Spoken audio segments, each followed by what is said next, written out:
ब्राह्मण के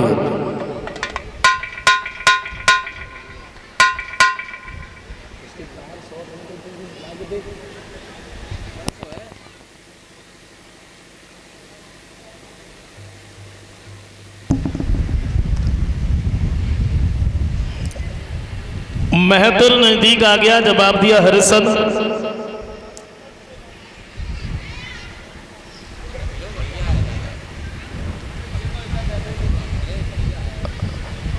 कहा है देखो,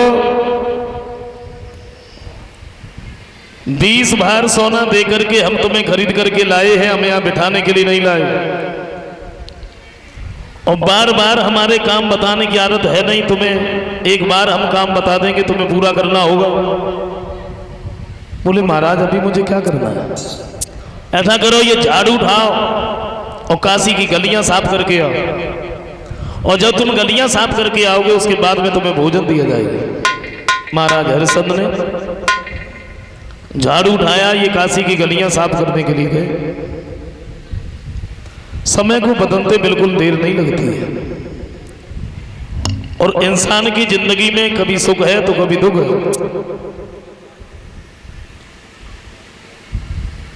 कहां एक समय वो था जो राज सिंहासन पर बैठा करते थे, हजारों नौकर इनके चेहरा की तरफ देखते थे कब हमें हुक्म मिले। और आज समय वो है जो हाथ में झाड़ू है, काशी की गलियां साफ कर रहे हैं। समय को बदलते बिल्कुल देर नहीं लगती, और इंसान की जिंदगी में कभी सुख है तो कभी दुख है। लगता तो ऐसा है कि सुख के तो जरा से छींटे पड़ जाते हैं, हम लोग दुख को बिल्कुल ही भूल जाते हैं। लेकिन ये दुख सबसे बहुत बड़ा हित करता है, बहुत बड़ा प्रेम करता है, और यही सोचता रहता है कि हम हर किसी के पीछे ही लगे रहे। ये दुख अपने वेश बदल बदल करके आता रहता है, कभी भाई का दुख बन के, कभी पत्नी का दुख बन के, कभी पुत्र का दुख बन के, कभी मित्र का दुख बन के।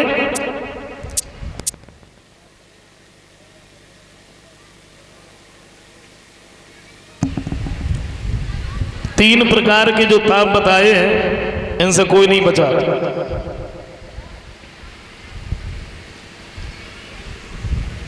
खैर ये समय एक जैसा नहीं रहता है, सुख और दुख तो लगे ही रहते हैं। एक कारण और है, अगर हमारे ऊपर थोड़ा सा दुख आ गया तो दुखी हो गए, रोने में बैठ गए। थोड़ा सा सुख आ गया तो नाचने लगे। लेकिन दुख में अगर दुखी हो गए तो वो दुख घटता नहीं है बल्कि बढ़ता ही चला जाता है। समय एक जैसा नहीं रहता है।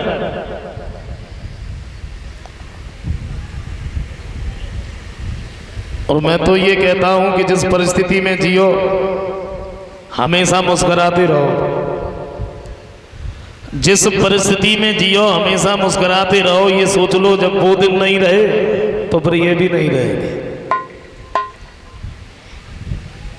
समय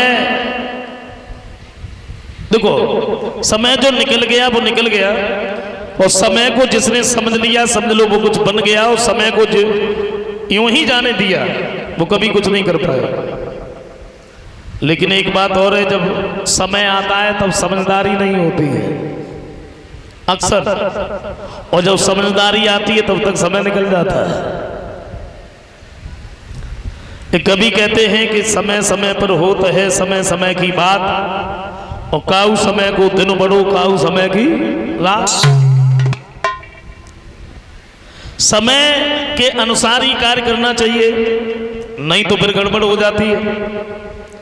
मैं बताऊं, एक सेठ जी थे, और सेठ जी ने अपने गुरुजी के पास में फोन किया। बोले गुरुजी आ जाओ, बहुत सारे दिन हो गए आपके दर्शन नहीं हुए, बड़ी लालसा लगी।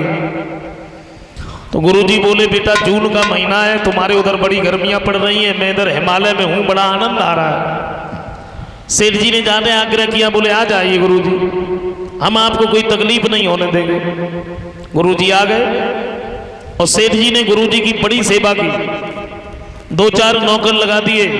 बोले गुरुजी को कोई तकलीफ नहीं होनी चाहिए, कोई कष्ट नहीं होना चाहिए। शाम को भोजन करने के बाद में गुरुजी जब कमरे में लेटने के लिए गए तो सेठ जी ने रोक लिया। बोले ठहरो गुरुजी, क्यों? नौकरों से कहा, बोले खड़े खड़े क्या देख रहे हो? दिखता नहीं है गुरुजी कमरे में लेटने जा रहे हैं। चारों तरफ जल छिड़कवाओ, पंखा लेके आओ, कूलर मंगाओ वो रखो, बर्फ की सिल्लियां लाओ वो रखो, गुरुजी को कोई तकलीफ नहीं होनी चाहिए। अच्छा, गुरुजी 2-4 दिन रुके, चले गए, बड़े खुश हुए। और उन्हीं सेठ जी का एक मुनीम था, और इसके भी दिमाग में आया लाख गरीब सही,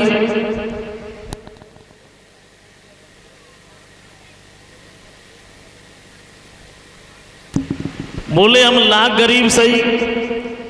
सेठ जी ने अपने गुरुजी को बुलाया, हम भी अपने गुरुजी को बुलाएंगे और सेवा वैसी करेंगे चाहे कर्जा क्यों ना लेना पड़े। अच्छा, इसने भी अपने गुरुजी को बुला लिया, और जब इसने भी गुरुजी को बुला लिया, लेकिन ये समय भूल गया।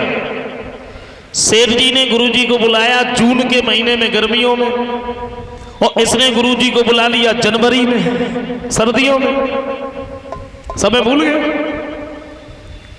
गुरुजी आ गए, 2-4 नौकर लगा दिए। शाम को भोजन करने के बाद में गुरुजी कमरे में लेटने के लिए गए तो मुनीम ने रोक लिया, बोले ठहरो गुरुजी। क्या हुआ? बोले सेवा वैसी करेंगे जैसी हमारे सेठ जी ने की थी। नौकरों से कहा, बोले खड़े खड़े क्या देख रहे हो? दिखता नहीं गुरुजी कमरे में लेटने जा रहे हैं? पंखा लेके आओ, कूलर मंगाओ वो रखो, बर्फ की सिल्लियां लाओ वो रखो, गुरुजी को कोई तकलीफ नहीं होनी चाहिए। गरीब है तो क्या है, सेवा वैसी करेंगे।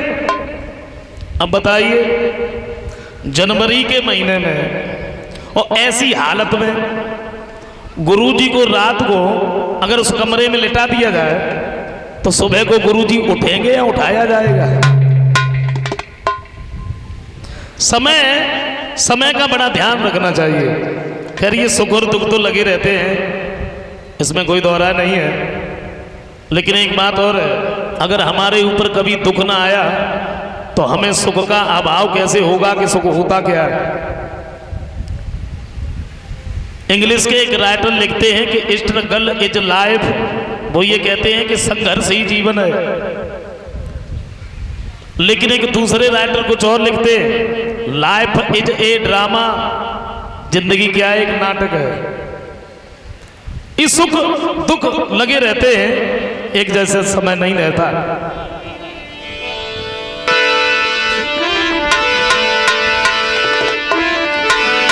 एक कवि कहते हैं, इंसान की जिंदगी में सदा दिल है कसे किसी के न गुजरते देख। इंसान दुनिया में करते उतरते देख। सदा दिल है कसे किसी के न गुजरते देख।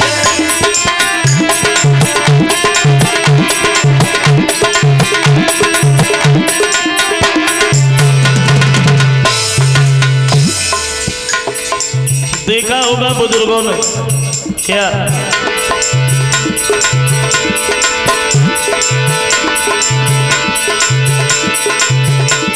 इन लोगों ने किया था लाखों का लेना देना, लाखों का लेना देना, लाखों का लेना।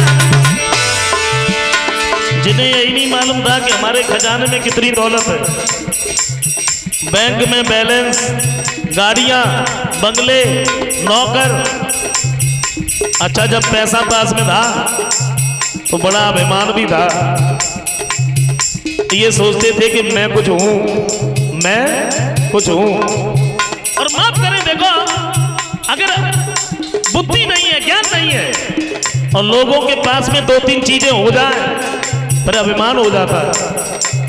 पर ये सोचते हैं कि मैं कुछ हूं।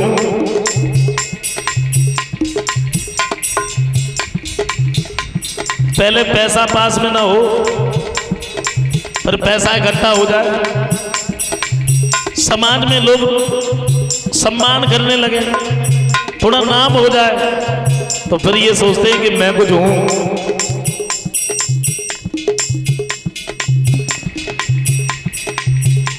लेकिन एक बात बता, चाहे कोई धनवान हो, बलवान हो, ज्ञानवान हो, और अगर कोई ये कह रहा है कि मैं कुछ हूं, समझ लो उसके माने कुछ है ही नहीं। उसके माने कुछ नहीं। चारों तरफ की बातें छोड़ दो, हम लोग यहाँ पंडाल में बैठे। पंडाल की बात कर लो, कलश वाली कन्या खड़ी हो जाओ। पंडाल की बात कर लो। अगर हम लोग यहाँ बैठ करके ये कहें कि मैं कुछ हूं, तो क्या हमारा तुम्हारा कहीं पता लगेगा? जरा गौर से सुनना मेरी बात।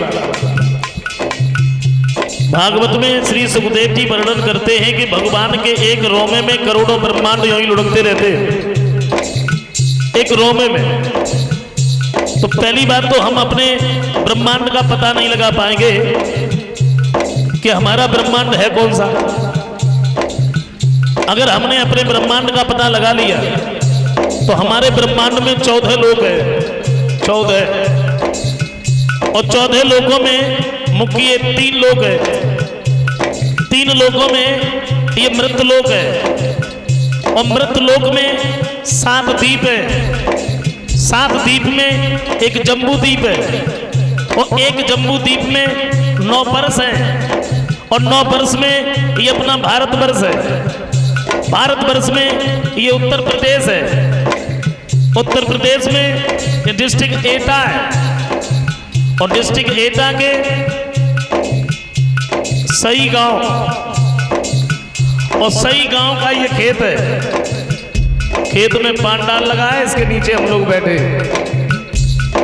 सच बताना, अगर हम लोग यहाँ बैठ कर के ये कहें कि मैं कुछ